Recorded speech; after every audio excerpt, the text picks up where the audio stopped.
Hello, ladies and gentlemen, and welcome back to the Tom Dark channel. I'm your host, Tom Dark, and ow. And today I decided to do something that is not narcissistic or self-centered at all. I decided to make a community post letting people know that I'd be doing a question and answer video. And I asked for some unorthodox or strange questions for myself to answer this time around because, I've done a few of these videos over the time that I've had this channel, and I've answered the majority of the, more normal questions, stuff being like, what's your favorite video you made? What's your least favorite video you made?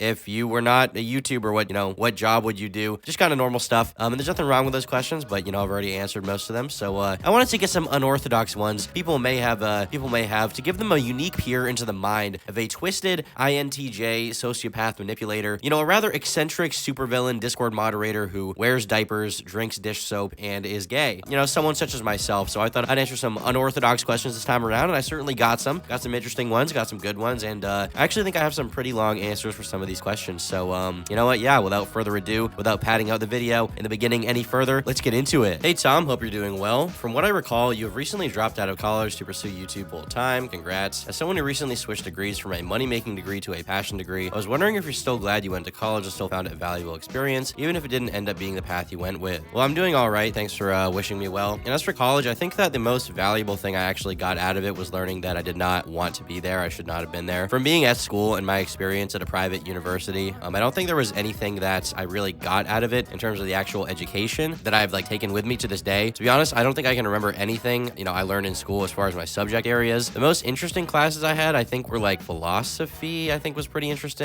I had one good, I think it was literature class, but everything else was just kind of stupid. I actually don't even remember the professors' names for most of them. I really was not a fan of college when I was there. The things that I learned in high school about writing were actually more, valuable than what I learned in college, which was just very annoying. The stuff that I learned in school was mostly formatting when I was in college. It was how to do the proper margin on Google Docs and how to put a page number on Google Docs if I can't fucking figure that out. And that was the most important thing to the professors above the writing quality, which I found very, bad, obviously. They were more obsessed with tradition and the formal kind of education process than anything actually meaningful. And I didn't like that. That stuff fucking sucks. But I am glad that I went to college. I'm still glad that I went. And I think the reason why I'm glad that I went for a year and a half is because without going, I don't think that I would have known that I shouldn't have been there. If I'd never gone and I just tried to do YouTube full time right off the bat out of high school, I think that I'd always kind of second guess myself and be oh, well, what if I had stuck with it? What if I had gone and I actually did like it? What if I enjoyed my time there? Maybe I would regret it, if I had never gone. And always think back on my decision not to go and think, maybe college was for me. Maybe I should have gone. Maybe I would have gotten a lot out of it. But because I did attend, I was able to learn that it was a utterly worthless experience for me. Now, that being said,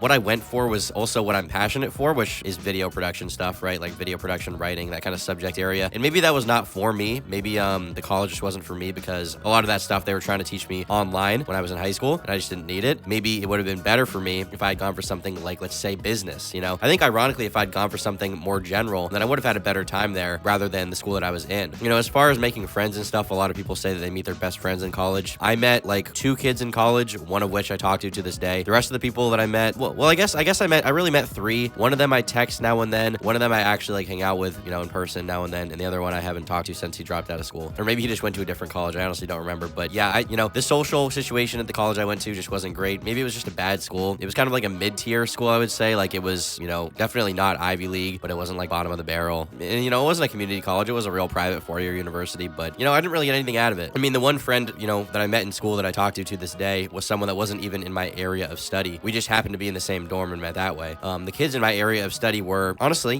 just a bit cringe, okay? I didn't really get along with them. They weren't really my thing. Maybe I should just say, they're not my people. They're not my kind of people. But the things they would say, the opinions they would espouse, the, opinions they would put down in my class openly, and kind of the culture in the whole sort of American journalism scene right now was just not for me. So yeah, pretty weird to think that I've now been out of college for the same amount of time that I was in it. It was a year and a half I was in, year and a half I've been out pretty much. So, very strange to think about, but time flies when you're having fun online, I guess. What are your current thoughts about YouTube as a platform/website? Do you have any ideas as to how it could be restored to its former glory in 2016 or so, or has the zeitgeist of the internet changed to such a degree that such a thing is simply impossible? Also, on a scale of 1 to 10, how much do you hate the new UI? There's this quote about democracy from Winston Churchill where he's like, democracy sucks, but it's the best thing we have out of all the other systems of government. And the implication is like it's, you know, it's difficult, it's hard to deal with, but it is at the end of the day this amazing thing that is like the best possible system of governing that we have. I think that's what he said anyway. You know, I'm not gonna look it up because what I said is my truth and I believe it, therefore it is fact. But that's kind of how I feel about YouTube. You know, YouTube is the best video sharing website and I prefer it to all others, and it's always been that way and it probably always will be that way. And what it has allowed me and others to do on their site is really, you know, truly amazing. It is fucking brilliant. It is world changing, life changing, all those things. The ability to upload content to their service for free and then have the opportunity to make money off of this video content through ads catered to users on Google AdSense, and then like build businesses off of that and build a brand. It's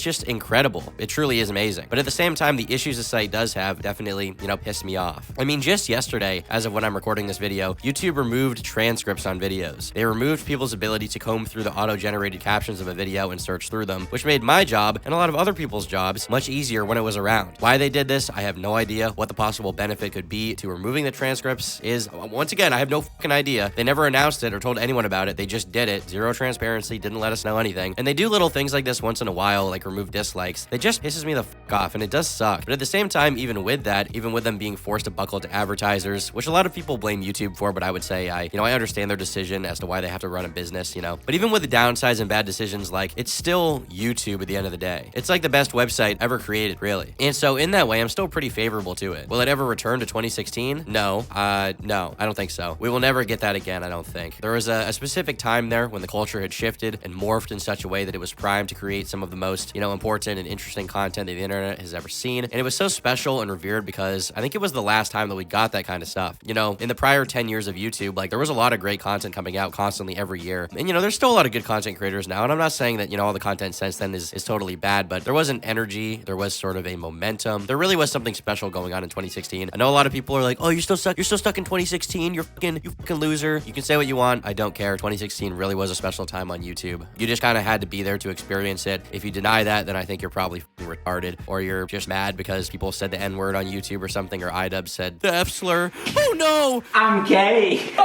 You know, I think that 2016 really was a special time, and we'll probably never get it again. And the reason I think why people revere it so much is because it was sort of the last time that we got that, right? Because in 2017, right, in I think January or February, we had the adpocalypse and the guidelines tightened up, and that basically changed everything. I think things get better and worse over time. There's sort of an ebb and flow to these things, and we're actually, I believe, at the beginning of a new good era of YouTube, of the internet, of culture, and really of content in general. I think the next few years are going to be pretty wild. I think they're going to be pretty weird and surreal, and I also think they're going to be super fun. I think a lot of people kind of sense this. I don't think I'm the only one. It's kind of a hard thing to explain, you know, to make it tangible, but I think there is a sort of renaissance going on right now that you can see, and I think we're going to see some really interesting YouTube content and content creators in the next few years. But I do not think it will be 2016. It's never coming back, and you know, that's sad, but it just kind of is what it is. As for the new UI, I think that the user interface on YouTube peaked in like 2015. They should never have changed it past that. I loved the way the site looked back then. Now they have to constantly change everything and make every edge rounded, and everything has to be like minimalist, and everything has to be a fucking circle. The icons have to get bigger, the text has to get smaller, and it just looks worse and worse and worse with time. So definitely not a fan of the new YouTube UI over the past few years, but I don't know, you get used to it, I guess, with all these things that just get pushed on you, right? Eventually you probably forget it was ever, you know, better in the first place before. Oh well. What did you watch on YouTube outside commentary channels in your formative years? Any straight up just like video game channels you enjoy? Yeah, I mean, you know, I watched a lot of YouTube videos outside of the YouTube commentary genre, right? That kind of purview. When I was younger, I used to like Annoying Orange a lot. Believe it or not, I thought it was pretty fucking funny. And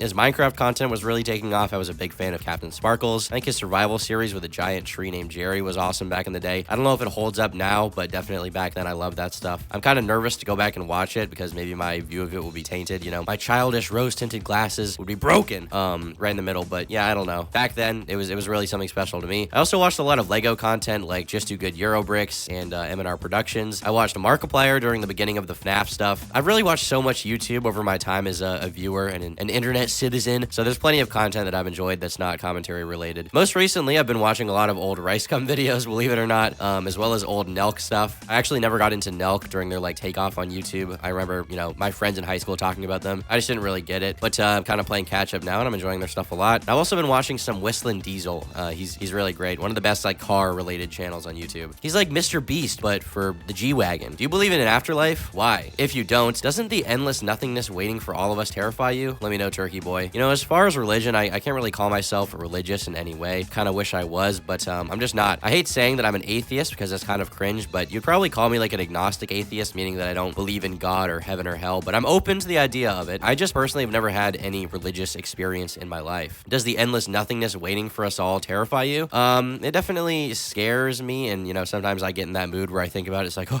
I'm gonna die, and I'm not gonna be able to play video games and make YouTube videos anymore. You know, I do think about that. I have those phases, but overall, I just kind of try not to think about it because I don't think much good comes from focusing on, you know, impending doom, existentialism, death. I don't think that ruminating on that and spending all your time thinking about what comes at the end is really worth it. I'm trying to focus on what I can get done while I'm here. So, you know, it scares me when I think about it. It's scaring me now, but moving on. I just personally really have never had any religious experience in my life. I know people who are Christian and, you know, they tell me they've felt God's power and they seem to be very happy about that. They're also, you know, very convinced of it, and they're some of the smartest people I know. There's this misconception I think about, you know, quite a bit with like white liberals, kind of the kids I grew up with, and a lot of them seem to believe that like the most religious people are kind of low IQ or just coping or something, or unable to accept the cold, bleak reality. Mostly this is a view they have of Christians. I don't really view Muslims that way because I think it's kind of a white self-hatred thing. But yeah, you know, a lot of them are like, let's accept the cold, bleak reality. Let's smoke weed and watch anime. But you know, in my experience, some of the smartest people I've ever met in my life are very religious, and they tell me that they felt God. And so, you know, I believe them. I believe their experience, but I've never felt anything like that. And so, you know, I'm not one of these people who can just, you know, wake up one morning and become religious. I'm not Sneeko where I wake up one day and I'm like, you know, I think being Muslim is actually good because it supports polyamory or whatever. Like it's not like that for me. I think I really would have to feel it to believe it. Maybe my life has not had enough hardship or suffering or been interesting enough to experience God. I really don't know what the deal is, but yeah, I'm not religious in any way because I think that I'd have to perceive some kind of deity or their will in some way for me to be convinced. But I've never felt anything like that. Is it true Tarded Jerker has been running a cult on a variety of underground MMOs? Listen, I was going to ignore this question. I was just, you know, I was honestly hoping that no one would ask me about this because, you know, I could actually get in trouble for even talking about this. But I think that, you know, since it's just you and me here, right? Yes, you right now watching this, listening to this, okay? Since it's just you and me, and we're not communicating parasocially through an MP4 file, but I am in fact in your house talking to you directly, I think that maybe I can share with you the most important information that you will ever learn, okay? The most important information that the Tarded Jerker allegations are fucking real and they're valid and the victims are real and the word needs to be spread. Tarded Jerker, multi-million subscriber YouTuber, did in fact smear his own poop all over his windows to block out the sun after having some kind of breakdown, some kind of mental breakdown, some kind of psychotic break. I don't know what happened after interacting with Special Agent Joshua Connor Moon. Now, I do not know what Joshua Moon did to Tarded Jerker. I don't know what he told him. Something about the sun supposedly was told to Tarded Jerker. If you ask him about this, he will claim he does not know what you're talking about. He will play dumb. He will say, who's Tarded Jerker? Turkey Tom said what? Tom Dark said what? Do not listen to him. He is lying through his fucking teeth, okay? Listen. Tarded Jerker, ever since that conversation, has been running a cult with various compatriots. They've been recruiting people via League of Legends, RuneScape Classic, as well as Toontown, and primarily Club Penguin Rewritten. CP Rewritten. They are super active, super based active, super cheese active. To this day, they're getting young individuals to trust them, telling them information about the sun, about how the sun in some way, its rays are bad. And then shortly thereafter, these young boys and girls are found dead of fecal asphyxiation because they are obsessed with blocking out the sun. They smear their own all over their windows. They smear their fecal matter all over the windows with their hands. They don't use any tools except their hands. That is their protocol. If you meet someone on the internet, okay? If you meet someone on the internet in any MMO game, particularly Club Penguin Rewritten, but not limited to the other ones that I listed, okay? If you come across someone going by the online internet alias of Big Ball, P-Ball, or Big Bingus, or any variation of these terms, stay far away. At all costs, stay away. And at every single cost afforded to you, do not interact with Joshua Connor Moon. Thank you. Tom, if you were given the choice to go back in time and restart your channel from scratch, knowing everything you know today, would you do it? And if so, how would you do it? I think that, you know, there are things I would like to change along the way, I guess, but I think that regret is pretty pointless, you know, unless you've done something totally, like, evil and heinous, which I've not. I think that everything I've done on YouTube is important, including the mistakes, you know, and the bad videos, because they allowed me to get where I am today. And so in the spirit of that, I think that I'd never want to restart. I'd never want to start over, because the history of my channel is something I don't think I could, you know, manufacture or recreate. Everything was important to learn learning how to get where I am today. So, yeah, no regrets. Favorite Breaking Benjamin album and song? My favorite album from Breaking Benjamin is probably Phobia, and my favorite song is probably, this is kind of a hard one, but I'd probably either say Evil Angel or Diary of Jane. There's a bunch of others I like. I like Medicate off their first album. Off their second album, I like Believe. Obviously, I like, what is it, So Cold, the one, Let's Give This Another Try. I like that one. There's a bunch of great Breaking Benjamin songs, but all their albums are pretty good. For those of you in the audience who are into rock, or maybe, not into rock and you want to get into it, listen to the album Phobia by Breaking Benjamin. It's a pretty accessible sort of hard rock, alternative metal type album. It's not too heavy, but it's not too poppy either. It's a pretty great style that I recommend to anyone. It's actually the first band that I saw live in concert a few years ago. I went to see Breaking Benjamin. It was a great first show, and yeah, definitely an important band to the history of my life. Would you consider yourself a fan of anime or Japanese culture? There are a few anime that I've watched and enjoyed,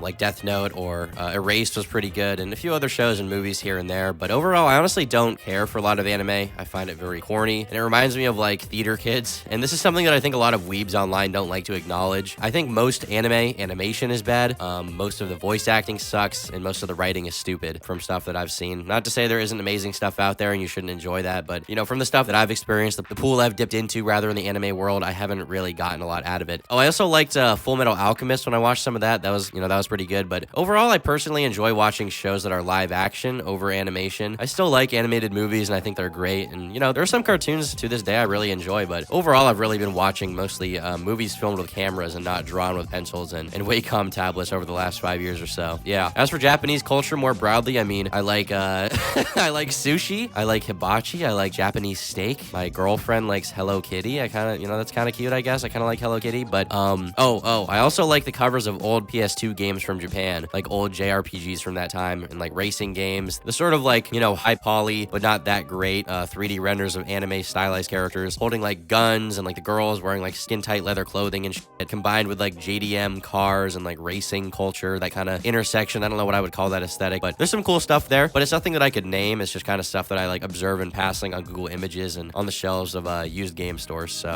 yeah, let's go for something exceptionally unorthodox. If you were to go hunt any monster, for example, vampires, wendigos, Bigfoot, demon, etc., which one would you hunt and why? I think that I would probably choose a vampire because they're the most, like close to human and kind of, I think, easier to kill. Like you just kind of put some garlic around your neck and then you shove a fucking stake in their heart and hit it with a hammer, right? And that's it. They turn to dust. Isn't that it? Or you get them in the sunlight and then it's over for them as well, right? Unless I'm missing anything about vampires. I feel like the Bigfoot would just bash my head in with a rock and fuck my ass if I tried anything. The demon, meanwhile, is an agent of hell, so I don't want to be anywhere near them. There's too much kind of baggage going on there, It's like a girl that has like a concoction of mental illness that, it's probably just kind of a bad idea to get into. And the Wendigo is like Native American, I believe, and they're pretty bitter and spiteful and would particularly want to destroy me because I'm the white man living in North America, driving my car directly over their sacred burial grounds. So I would go for the vampire. Seems like the least complicated kind of situation to overcome. Do you have any bigger ambitions? Surely you won't do this YouTube thing forever. So are there any other big passions you have? Love your videos and hope you're doing well. There are a lot of ambitions I have that are not just like normal YouTube videos, but I do actually think that I could do YouTube forever right now. I mean, I don't know what's going to change in the next few years. Maybe my preferences, tastes, and priorities and wishes will change. But as of now, I think YouTube is really fun, and I wouldn't want to give up that opportunity for anything. But all of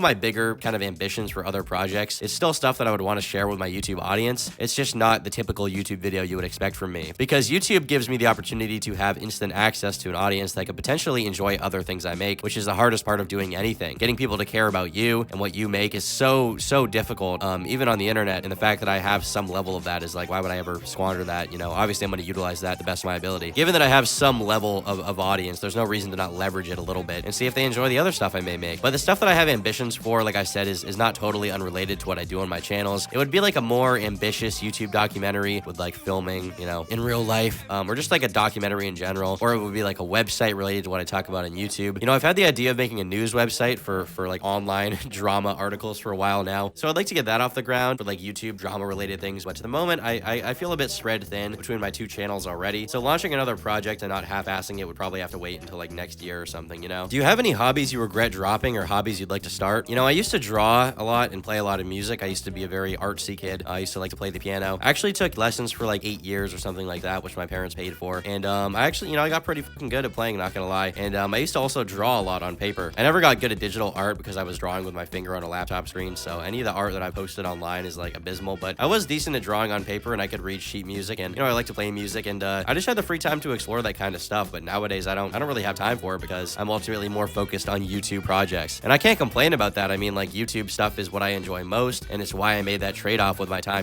but also if there were 24 hours in the day to be awake and I didn't have to sleep and I just had a bunch of extra energy to dedicate to creative projects, then I would dedicate a few hours of that to other types of creation like music and drawing and other art, etc. For sure. Nothing too wacky, but what's your ultimate dream car? I mean, a car that once you get, you can say to yourself that you have peaked as a car guy. Also, why are you still white in 2023? Well, I'm actually black in 2023 now, thanks for asking, but I think that my dream car would either be like an M5 or an E63 AMG or like an RS6, all sort of the mid-sized luxury sedans that are just stupid fucking fast, like nearing that supercar level, but not quite there. I think even if I could afford it, I would not buy one because I don't trust myself, frankly, and my driving skills enough behind the wheels of one of those like extremely expensive, super fast vehicles. I mean, they're just so fucking fast and so fucking cool. Like, I truly am not worthy to be behind the wheel of one of those. Maybe if I had like $10 million somehow, I would be able to justify spending like 100 grand on an M5 and just like actually drive it as a daily, but it just seems a little much. That would probably be the ultimate dream car though, the BMW M5. Maybe I would go for the RS6 over that, maybe a little bit because I like the Audi interiors the best out of the 3 German brands, but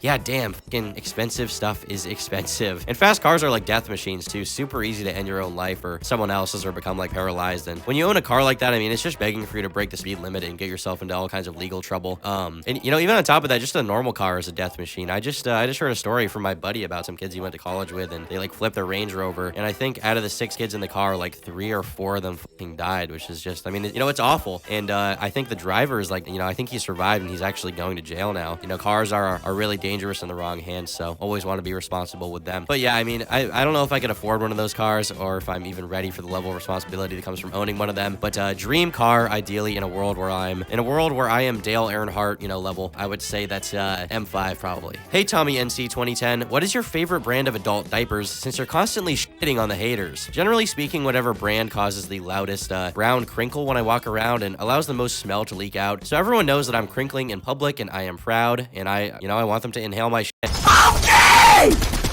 Okay!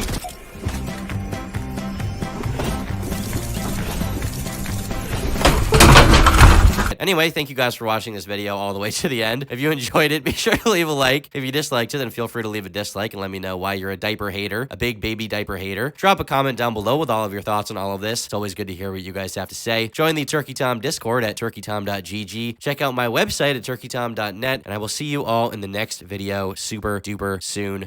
Subscribe. Bye.